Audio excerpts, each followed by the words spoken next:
Hey guys, I'm going to go ahead and make this video so you have one more time that you can see, or I guess many more times since you can pause and rewind, but see us convert our one-dimensional kinematics into two-dimensional kinematics before your exam tomorrow. Remember, on your exam you'll get some points for converting these appropriately and for everything being correct in your derived equations. So it's good to practice this tonight. I'm just going to show you my tricks, and that way when you're in a testing environment, if you follow these tricks, then you should be able to derive your new equations correctly. Okay, my first trick is I ignore the very first equation. Okay, ignore it. Alright, the next thing is that I take the second, third, and fourth 1D kinematics, and I just throw y's after everything except for time.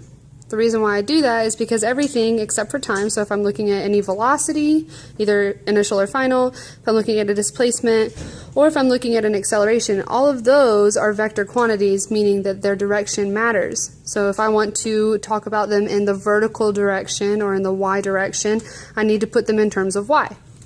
We show that just by putting y's after them. Now remember, time is a scalar. Time does not have direction, so I'm not going to put a y. It doesn't matter if it's in the x or y axis, it's still time. Okay, so I'm just going to take this first equation, and instead of vf equals vi plus at, it's now going to be vfy is equal to vi y plus ayt. This means that your final y velocity is equal to your initial y velocity plus acceleration in the y direction times time. Let's do the same thing with the third equation. So dy is equal to vi y times time plus 1/2 acceleration in the y direction times time squared. And remember that square only goes to t, just like it does over here. So this is our y displacement, so how much we fell or how high we went. Okay, is equal to our initial velocity in the y direction times the time interval plus 1/2 acceleration in the y direction times the time interval squared. See how everything just has y's after it except for time? It's the same equation. Same thing here. Let's take this. So I've got vfy squared is equal to viy squared plus 2ay dy. Now this is the only equation we have that does not have time in it. Okay, so we've got our final y velocity squared is equal to the square of our initial y velocity plus 2 times acceleration in the y direction times displacement in the y direction. Okay, all three of these are these three equations in terms of y. We have to have something in terms of x. Okay, let's go ahead and look at one of the assumptions for x. Our pen got a little funky there. So assumptions, okay, our velocity in the x direction is constant, okay, which means that it's equal to whatever our initial velocity in the y direction is the whole time. So whatever initial velocity in the x direction the object has, or the projectile in our case, that's going to be its same horizontal velocity the whole time. So if our velocity is not changing, we know that acceleration in the x direction is 0 meters per second squared, but still just 0. Okay, so let's look at this. Let's look at the second equation. If this a goes to 0, then all I have is that my final velocity in the x direction is equal to my initial. Well, we already know that.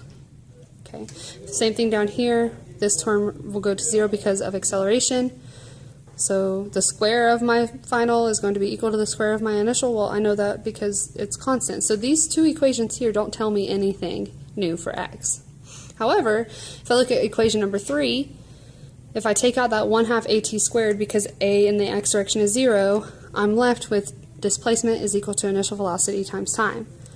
Okay, that is not something that basically restates this statement, so that is a useful equation I can have. So I'm going to take this part of the equation and throw x's after things except for time.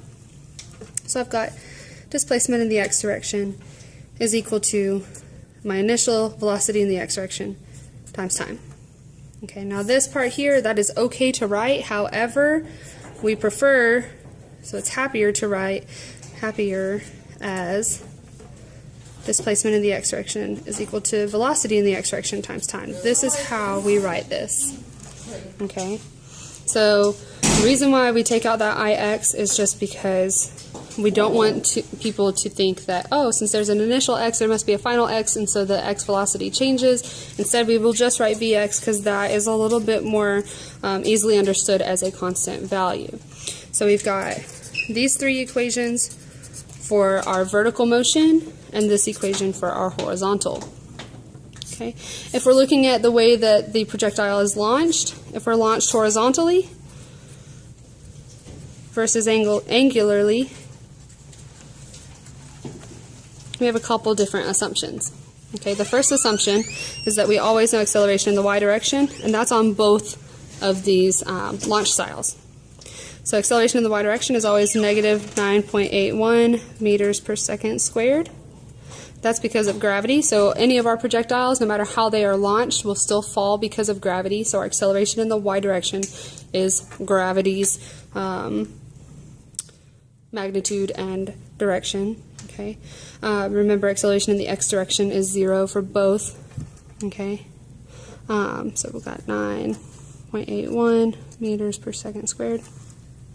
Okay. Now, if we launch something horizontally, initially, there is no y component to that. Okay, remember this is in the x direction. So our initial y velocity is 0 if we're launched horizontally. Okay.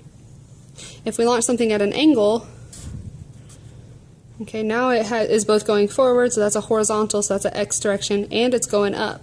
So we do have an initial y velocity, so we can't make that assumption here.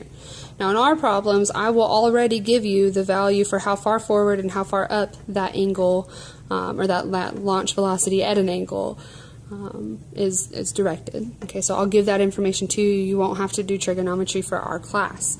Okay, so these two assumptions for horizontal and that one assumption for angular, along with these four equations, will help you solve any of our projectile motion problems.